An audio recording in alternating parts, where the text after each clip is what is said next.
Light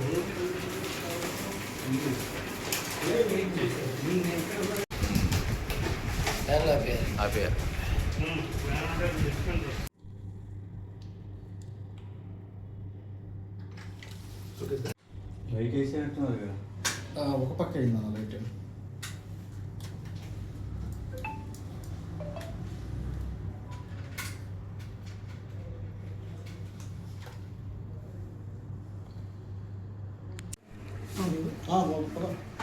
ప్రతి రోజు తీసుకుంటారు నేను వస్తాను. చాలా కేసులు నమోదైంది.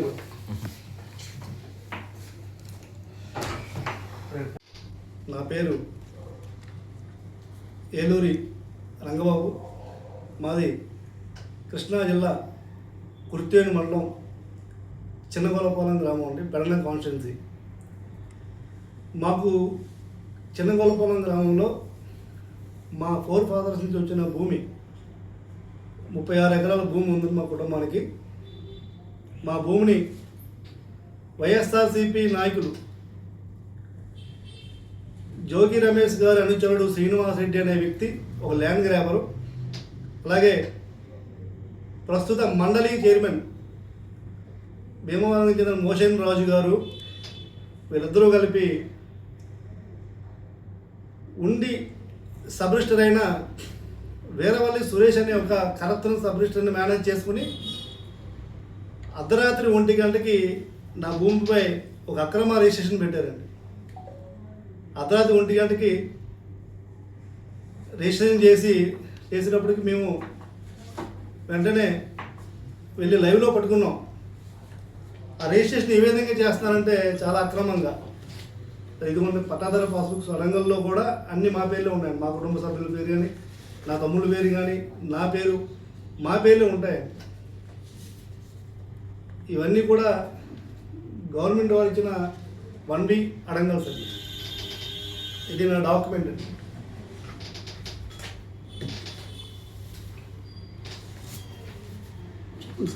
చెప్పేసేయండి. ఇది పట్టాదారు పాస్బుక్స్ అన్నీ మాకుండగా, అన్ని హక్కులు మాకుండగా, ఈ కరప్షన్ సబ్ రిజిస్టర్ ఎవరైతే ఉన్నారో వీరవల్లి సురేష్ అనే వెస్ట్ గోదావరి ఉండి సబ్ రిజిస్టర్ ఆఫీస్కి చెందిన ఇన్ఛార్జ్ సబ్ రిజిస్టర్ని వచ్చి అర్ధరాత్రి 1 గంటలకు రిజిస్ట్రేషన్ చేశాడండి. దీనికి ఇతన్ని ప్రోత్సహించి చేయించేది రిజిస్ట్రేషన్ ఎవరంటే ఈ stamps and registration IT commissioner Ambedkar గారు ప్రోద్బలంతో, ఏలూరు డిఐజీ మాధవి గారు ప్రోద్బలంతో ఈ అక్రమ రిజిస్ట్రేషన్ చేస్తున్నారు. ఎంత అన్యాయం అంటే అడంగల్లో 1B పాస్బుక్లు అన్నీ మా పేర్లు ఉన్నాయండి, కానీ రిజిస్ట్రేషన్ మా భూమి మాకు తెలియకుండా అక్రమంగా 30 కోట్ల ఆస్తిని ఈ వైసీపీ నాయకులు దోచేయడానికి డాక్యుమెంట్ ప్రిపేర్ చేసి ఈ ఉండి ఎస్ఆర్ఓలో డాక్యుమెంట్ పెండింగ్ పెట్టారు. మేము అక్కడే ప్రెస్ మీట్ పెట్టి నానాలు చేసి సుమారు 6 నెలల నుంచి అక్కడే శాంతియుతంగా ధర్నా చేసాం. మాకు న్యాయం చేయమని అందరి దగ్గరికి వెళ్ళి కలిసాం. ఇప్పుడు ఈ రిజిస్ట్రేషన్ అయిన 10 నిమిషాల్లో ఈ స్కానింగ్ చేసిన 10 నిమిషాల్లో ఈ అడంగల్లో మా పేర్లు ఏముండవండి. రిజిస్ట్రేషన్ మేము చేయకపోయినా, మా సంతకాలు లేకపోయినా ఈ అడంగల్లో ఉన్న 1Bలన్నీ కూడా తొలగిపోతున్నాయి. ఎందుకు తొలగిపోతున్నాయంటే రాష్ట్ర ప్రభుత్వం సామాన్యులకి ఏ ఇబ్బంది ఉండకూడదని చెప్పి ఒక ఆటో మ్యూటేషన్ అనే ఒక వ్యవస్థ తీసుకొచ్చింది. రిజిస్ట్రేషన్ అయిన 10 నిమిషాల్లో మ్యూటేషన్ కూడా సబ్ రిజిస్టర్కి అధికారం ఇచ్చిందండి. ఈ ఎంఆర్ఓ చుట్టూ తిరగకుండా అక్కడే ఈజీగా అయిపోతున్న ఉద్దేశంతో దీన్ని అలుసుగా తీసుకుని ఈ 1B నందు మా పేరు ఉన్నప్పటికీ మేము చేయకపోయినా ఇవన్నీ సెలెక్ట్ చేసి ఈ sub register, corruption sub register Veeravalli Suresh ఈ మ్యూటేషన్లో మొత్తం రికార్డ్స్ మార్చేస్తున్నాడు. మేము వెంటనే గమనించి అక్కడికి వెళ్ళి ధర్నా చేసి మా ఫ్యామిలీతో, మా కుటుంబంతో అందరి చూడు తిరిగి ప్రెస్ మీట్ పెట్టి నానా చేస్తే ఆ రిజిస్ట్రేషన్ భయపడి ఆగారు. ఇప్పుడు ఈ మండలి చైర్మన్ మోషన్ రాజు గారు ఇప్పుడు అసెంబ్లీ సమావేశాలు జరుగుతున్నాయి కదా, ఈ అసెంబ్లీ సమావేశాల్లో మళ్ళీ ఈ రిజిస్ట్రేషన్ అయిన కాంచి అంతా అక్కడ వచ్చేది గొడవ చేస్తారేమో. ప్రస్తుతానికి ఈ రిజిస్ట్రేషన్, ఈ స్కానింగ్ ఆపు. ఈ స్కానింగ్ 7వ తారీఖుని ఈ అసెంబ్లీ సమావేశాలు అయిన తర్వాత స్కానింగ్ చేసాయి అని చెప్పి సబ్ రిజిస్టర్కి ఇన్స్ట్రక్షన్ ఇచ్చి అలా పెట్టి కూర్చున్నాడు. ఈ అసెంబ్లీ సమావేశాలు అయిన తెల్లారి 7వ తారీఖు 8వ తారీఖు అసెంబ్లీ సమావేశాలు అయిన తెల్లారి మొత్తం డాక్యుమెంట్ స్కానింగ్ చేసేస్తారు. స్కానింగ్ అయిన 10 నిమిషాల్లో మొత్తం రికార్డ్ మారిపోతుంది. చాలా అన్యాయంగా, ఎవరూ చేయని విధంగా. అసలు ఎంత కరస్పరంగా చేస్తారంటే నాకేమో అర్థం కాని పరిస్థితుల్లో మా కుటుంబం అందరి చుట్టూ తిరగడం జరుగుతుంది. నేను సుమారు ఇక్కడికి వచ్చి విజయవాడ వచ్చి నేను అక్కడ ధర్నా చేస్తూ ఉంటే నాపై ఒక అక్రమ కేసు పెట్టి నన్ను నేను భవానీ మాలలో ఉండగా నా మాల తెంపేసి నన్ను తీసుకెళ్ళి పోలీస్ స్టేషన్లో కూర్చోబెట్టి నా మాల మొత్తం 3 ముక్కలు చేశారండి. అక్కడ ఒక కానిస్టేబుల్, మీరు ఈ ఆఫీస్ నుంచి మీరు వెళ్తారా వెళ్ళరా, లేకపోతే మీపై నేను అనేక కేసులు పెట్టి లోపల వేసి అలా పని ఎలా చేస్తారని చెప్పి నన్ను బెదిరించడంతో నేను అక్కడి నుంచి ఇండి సబ్ స్టాఫ్ నుంచి పారిపోయి వచ్చి నేను విజయవాడ వచ్చి సుమారు 2 నెలలు అవుతుందండి.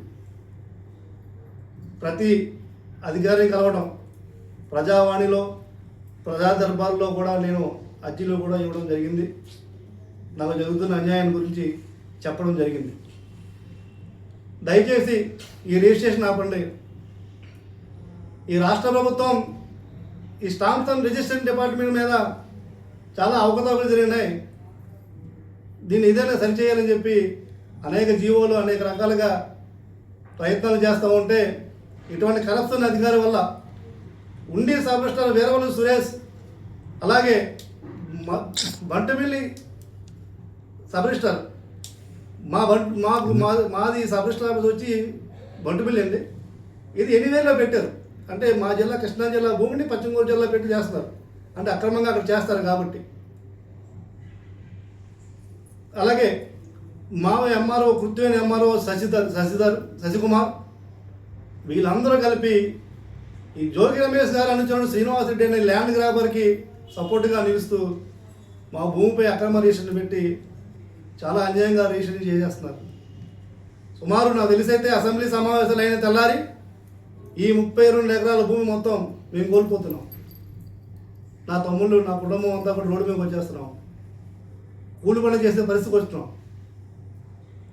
ఏం చేయాలో అర్థం కాక ఇక్కడే 2 నెలల నుంచి అందరి చుట్టూ తిరుగుతూ నాకు న్యాయం చేయని మహాప్రభు అని అందరినీ వేడుకుంటూ అందరికీ చెప్పుకుంటూ మా ఇబ్బందులని కూడా ఇలాగే అందరి అధికారులు తిరిగి పరిస్థితి వచ్చిందండి. ఇది ప్రభుత్వ పెద్దలకు తెలియకుండా మహారాజు శ్రీ నారా చంద్రబాబు నాయుడు గారికి, డిప్యూటీ సీఎం గారు పవన్ కళ్యాణ్ గారికి, నారా లోకేష్ గారికి, వీళ్ళకి ఎవరికి తెలియకుండా వీళ్ళు ఈ మండలి చెరువు మోషన్ రాజు శ్రీనివాస్ రెడ్డి చేస్తున్న అక్రమాలు మేము ఈ అసెంబ్లీ సమావేశాలకి మేమంతా ధర్నా చేస్తామని చెప్పి మేము చెప్పడంతో ఈ అసెంబ్లీ సమావేశాలు ఎక్కడ వస్తాము అని చెప్పి భయంతో మేము ఎక్కడికి వచ్చి ధర్నా చేస్తాం భయంతో మమ్మల్ని భయపెట్టి నా చుట్టూ వాళ్ళ మనుషులు పెడుతున్నారు. నేను ఎక్కడికి వెళ్తున్నానో, నేను ఏ రూమ్లో పడుకున్నా నా రూమ్ పక్కనే వాళ్ళ రూమ్ తీసి పెట్టడం, నా చుట్టూ నేను ఎక్కడికి వెళ్తే నా వెనకాల పంపడం, ఈ రకంగా నన్ను బెదిరించి నా ఆస్తు దోచేయడానికి చూస్తున్నారు. దయచేసి ఈ రాష్ట్ర ప్రభుత్వం నాకు నా కుటుంబానికి న్యాయం చేయండి. ఏ క్షణమైనా నన్ను చంపేయచ్చు, ఏ క్షణమైనా నా ప్రాణం పోవచ్చు. మా ఆస్తిపై చాలా కుతంత్రాలు జరుగుతున్నాయి. ఈ డాక్యుమెంట్ కానీ రిజిస్ట్రేషన్ అయిందంటే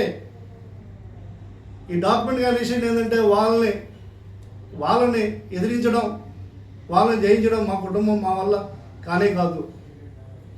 వెంటనే మమ్మల్ని ఎలిమినేట్ చేస్తారు, చంపేస్తారు, వెంటనే పొలంలోకి వచ్చేస్తారు.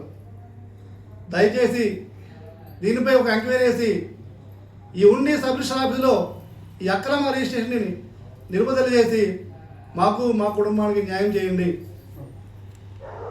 చాలా అదనంగా చాలా అన్యాయంగా రిజిస్ట్రేషన్ చేశారండి. మిమ్మల్ని టార్గెట్ చేయడానికి మీరు ఏ పార్టీకి చెందిన వాళ్ళు? నేను గత ప్రభుత్వంలో వైసీపీ నాయకుడైన జోగి రమేష్ గారు పక్కన ఉండే శ్రీనివాస్ రెడ్డి అనే వ్యక్తి నేను భూమి మా అమ్మగారి క్యాన్సర్ నిమిత్తం నేను 4 ఎకరాల భూమి అమ్ముకున్నానండి. ఆ భూమిని రిజిస్ట్రేషన్ అవ్వకుండా దాన్ని రెడ్ మార్క్లో పెట్టించేశాడు. అంటే రిజిస్ట్రేషన్ అవ్వకుండా పెట్టించేసి వెంటనే నేను ఆ రిజిస్ట్రేషన్ అవ్వకుండా చేశాడు. నేను వెంటనే ఎంఆర్ఓ దగ్గరికి వెళ్ళాను అన్నారని చెప్తే అన్నీ జోగ్రాఫీ ఆఫీస్కి వెళ్ళాం మా ఫ్యామిలీ అంతా. ఎవడైతే ఉన్నాడో జోగ్రాఫీ సంబంధించిన శ్రీనివాస్ రెడ్డి వాడు నన్ను 15 లక్షలు పట్టరామన్నాడు. ఏమి చేయలేక నా తల్లి ఆరోగ్యం కాపాడుకోవడం కోసం ఆ 15 లక్షలు పట్టుకెళ్ళి ఇవ్వాల్సి వచ్చింది. నా భూమిని నేను అమ్ముకోవడం, మా అమ్మని రక్షించుకోవడం కోసం. అది అదునుగా భావించి, చనువుగా ఇదిగా భావించి నా ఆస్తిని ఏమైనా దోచేయడానికి ఈ శ్రీనివాస్ రెడ్డిని ల్యాండ్ గ్రాబర్ చేస్తున్న అక్రమాలు, వీడితో పాటు ఈ మండలి చైర్మన్ మోషన్ రాజు గారు కూడా మా ఊర్లో సుమారు 35-40 ఎకరం దాకా రాయించుకొని అక్రమంగా అన్యాయంగా మా భూములను మా తాత, మా చింతాత, మా పెద్దాతల భూములు కూడా రాయించుకున్నాడు. అడంగల్లో 1B పాస్బుక్లు కూడా తెచ్చుకున్నాడు. అందులో గెస్ట్ హౌసులు. మీరు ఏ పార్టీలో ఉన్నారు? నేను కూటమి ప్రభుత్వంలో ఉన్నానండి. నేను చాలాసార్లు కూడా నారా లోకేష్ గారి ఆఫీస్కి చెప్పడం జరిగింది. అలాగే పవన్ కళ్యాణ్ గారి పేజీలో చెప్పడం జరిగింది. నాకు న్యాయం చేయమని నేను నా కుటుంబ సభ్యులతో అతి త్వరలో సుమారు 40-50 మంది మా గ్రామస్తులతో మా అన్నదమ్ములతో నేను అతి త్వరలో రాష్ట్ర ముఖ్యమంత్రి గారిని కలవడం జరుగుతుంది. డిప్యూటీ సీఎం గారిని కూడా కలవడం జరుగుతుంది. ధర్నా చౌక్లో ధర్నా చేయడానికి కూడా సిద్ధపడి ఉన్నామండి. ఈ అక్రమ రిజిస్ట్రేషన్ దయచేసి నిలుపుదల చేయండి. ఈ స్టాంప్ రిజిస్ట్రేషన్ ఐజీ కమిషనర్పై అంబేద్కర్ చేసే అన్యాయంపై ఒకసారి ఎంక్వైరీ చేయండి. అంబేద్కర్ గారిని నేను ఒకటే అడుగుతున్నాను, దయచేసి మీరు చేసే రిజిస్ట్రేషన్పై ఒక్కసారి ఎంక్వైరీ చేయండి. ఏ విధంగా రిజిస్ట్రేషన్ చేస్తున్నారు మీరు? ఒక 1B ఉందా? పాస్బుక్లు ఉన్నాయా? కనీసం పన్ను రసీదు ఉందా? వరంగల్లో వాళ్ళ పేరు ఉన్నాయా? ఏమీ లేకుండా ఈ విధంగా రిజిస్టర్ చేయడం ఎంతవరకు పద్ధతి? ఒక్కసారి దయచేసి ఆలోచించి మా కుటుంబాన్ని న్యాయం చేయమని మిమ్మల్ని కోరి ప్రార్థిస్తున్నాను.